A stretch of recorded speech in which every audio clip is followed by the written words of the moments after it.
Good morning, everyone. My name is Dean Brouder, and I'm the Drug and Alcohol Resource Coordinator for Methuen Public Schools.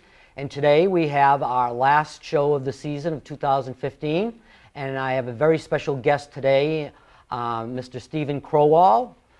Steven, welcome to our show. Thank you, Dean. So, Steven, give us a little background of your situation and how you came to work for the Greater Lawrence. I originally graduated from Methuen High School in 1997. And then from there, I had a couple of different jobs. One of them was working at the hospital at Lawrence General Hospital for a while. And then I went back to school and got my bachelor's degree in public health at UMass Lowell. And from there, I started working with Greater Lawrence Family Health Center in their prevention and education department over on Water Street.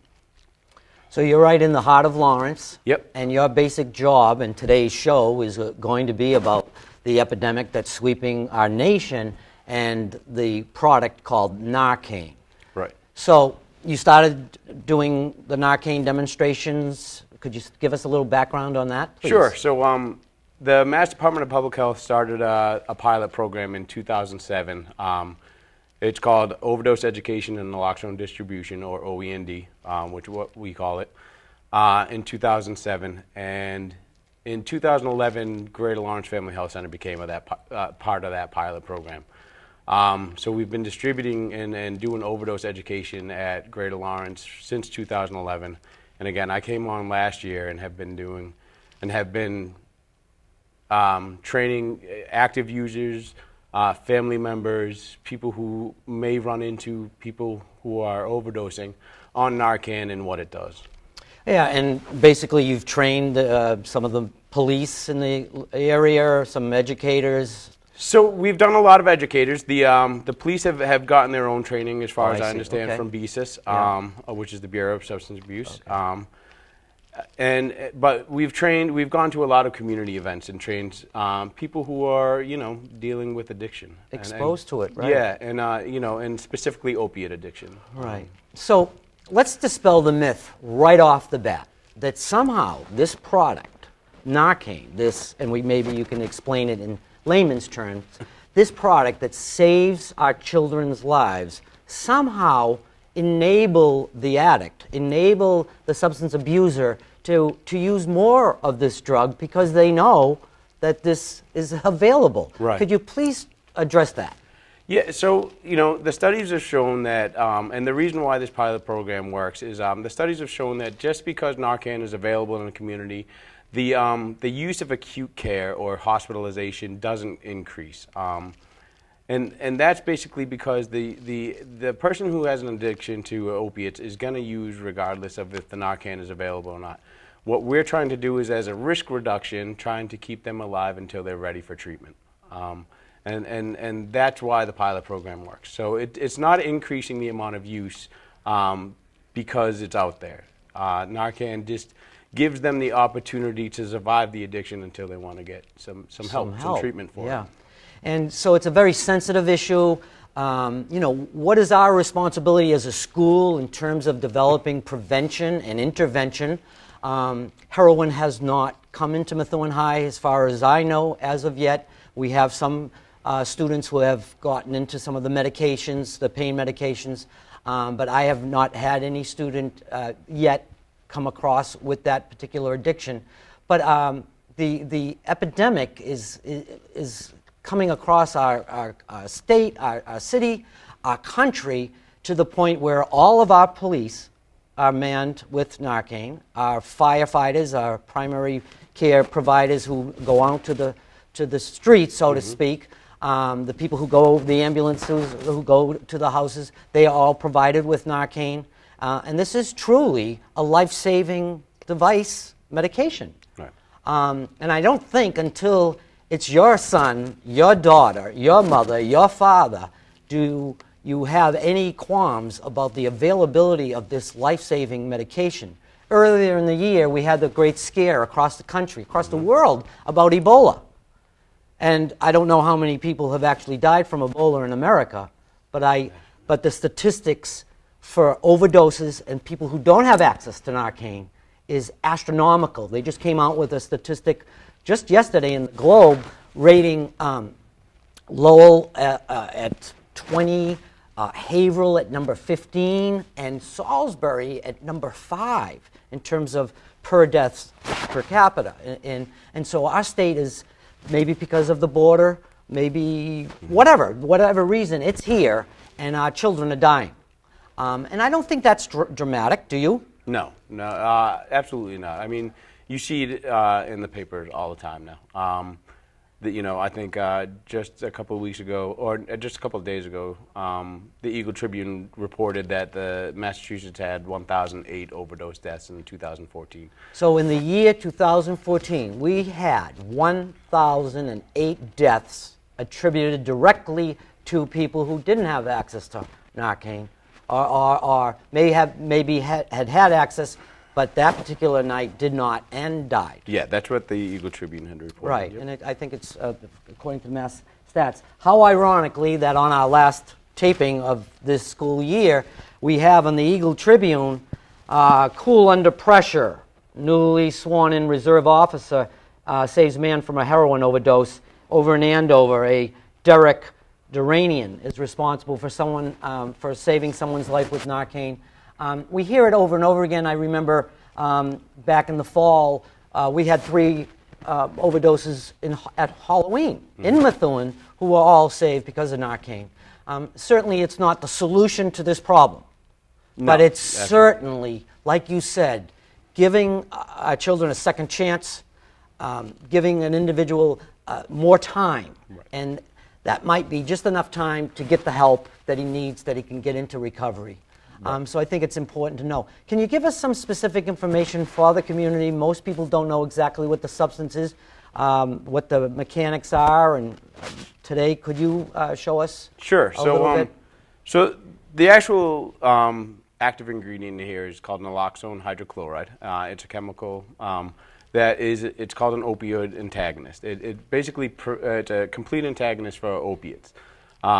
And what it does is it prevents the opiate from working in your body, working on your brain.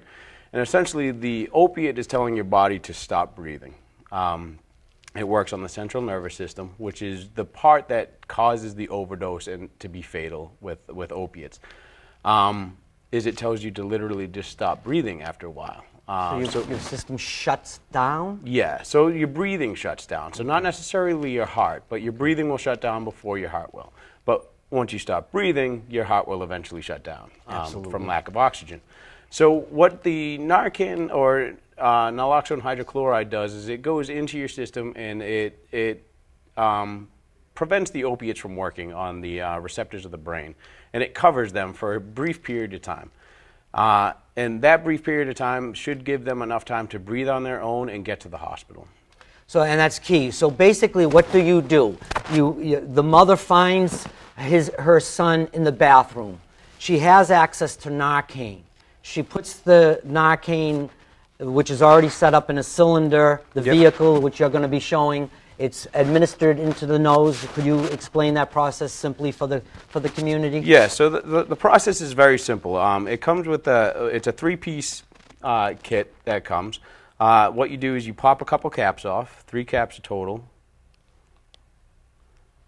You'll then screw the medication into the syringe, screw the nose cone, and what you're going to do with Narcan at this point is you're going to administer it up their nose. What you're going to try and do is get half up one side of the nose and half up the other. We ask people not to look at the vial to make sure it's half and half, because time is of the essence with an overdose. And all you're going to do is it's very much like a Flonase, where you're going to just administer it up their nose, and you're just going to squirt. And that's it. It should work in about 1 to 3 minutes and reverse the effects of whatever opiate is in their system, be it heroin, Percocets, Vicodins, Oxycontin, fentanyl, any opiate in their system that's causing them to stop breathing. this should work on it to reverse the effect. So immediately, and if it doesn't happen with the first nostril, you will apply it, the second dosage, to the other nostril? Yeah, so you're going to do half up one nostril, half up. So half of the vial up one nostril, half of the vial up the second. If it doesn't work within 3 minutes, you would administer a second dose. The thing about naloxone or Narcan is it's completely safe. It only does one thing and one thing only, and that's reverse the effects of opiates in their system. So if for some reason a parent came upon somebody or somebody came upon somebody who was unconscious, turning blue, not responding to them, and you administered Narcan to them, you didn't do anything to hurt the person if they weren't having an opiate overdose. If they were having an opiate overdose, then you reverse the effects of the opiate and you brought them potentially back to life. It's perfectly safe, and the only job it does is to actually bring the system back and to function enough so that they can breathe, so their system doesn't totally shut down. Right. They don't have brain damage. They don't go into a comatose state. Immediately upon that, they need, that's not just good enough. What do we have to do all the time? All the time, whenever you run into an overdose or you suspect an overdose situation, you always have to call 911. Getting emergency personnel there as fast as you can is the most important thing. The reason being is Narcan has a very short half-life. It only lasts about 15 to 45 minutes in a person's body, and then the overdose can come back and they can re-overdose. So essentially, you only have enough time to get them to breathe on their own and get them to the hospital where they can get further treatment. So do you recommend, and we need to keep this simple because sometimes the parent or the grandparent has to administer this, time is of the essence, like you said, so it's a very traumatic situation. You have access to Narcan. Maybe you could tell us where to store it. Do I call 911 first? You do. Call 911 first, then apply the Narcan. Yeah, or if the general steps forward is you always call 911 first because you have to get the emergency personnel on their way as fast as you can. Professionals. After that, if the person is already changing color or is really gasping for air, the most important thing is to get air into their system. So what you would actually do is lie them flat on the ground and do what's called rescue breathing, where you'll tilt their head back, pinch their nose, and breathe into their mouth 2 times to get them that emergency oxygen that they need before, like you said, brain damage or coma or an unintentional death from overdose happens. So, and then after you breathe for them a few times, then you would Narcan them. After you Narcan them, you would continue rescue breathing, which is the mouth to mouth, at that point until he or she was able to breathe on their own, and then emergency personnel showed up. So, Steven, thank you so much. I know, it's a very, very sensitive topic. My family has been directly affected by heroin addiction, and it's just such a painful situation for all families. But anytime we can do what you said earlier, anytime we can give the addict more time to somehow find a way to get recovery. I've been on a lot of committees. Mm-hmm. I've attended a lot of conferences, and I haven't seen the influx of beds yet, but I'm always hopeful that we'll be able to increase the ability to help our children who are seeking out help, so that we can do something about this, purge this affliction. Tell us a little bit about if a parent or anyone who has a relationship with an addict, how do they come across? Do they contact you? Maybe we can provide the number for the community. What's the process to get the Narcan and the training? How long is it? So the training generally takes about 15 to 20 minutes, and with the training we'll show you the signs and symptoms, how to correctly respond to the overdose, and just some of the way to put together the Narcan and administer it. That training is generally done at our office, or sometimes we go to community events and stuff like that, and you can find us there. But our office is at 100 Water Street in Lawrence. You guys can contact us anytime you'd like as far as Narcan training, and all the staff there is trained to train other people on how to do it. Now, I see in the paper that the Narcan price has gone up considerably. Are you still able to provide Narcan to people free of charge at this point? The Narcan that we provide is free of charge. So each dose of Narcan, which we provide 2 per package, Each dose of Narcan is between $60 and $80 right now. So the kits that we give out are between $120 and $180, but we do give them out for free. So for families who are in need. Service. Yep. It's a wonderful service. So hopefully parents, family members, people can put the shame and to the side. If you have any questions and you want to, we'll make sure we'll put Steve's phone number down, not his personal number, but you also have access to me through Methuen Public Schools. I always give you my phone number, so if you were concerned about learning more about Narcan, and I could provide the service to help connect you with Steven. Steven, do you have any final comments or anything that you want to share with the community? First of all, make sure I thank you for coming on. No problem. It's not easy to get up here and talk about something like this, but just as for statistical, what we've done from our office in the Northeast so far, because we're one of the only pilot programs up in the Northeast, this side of Lowell.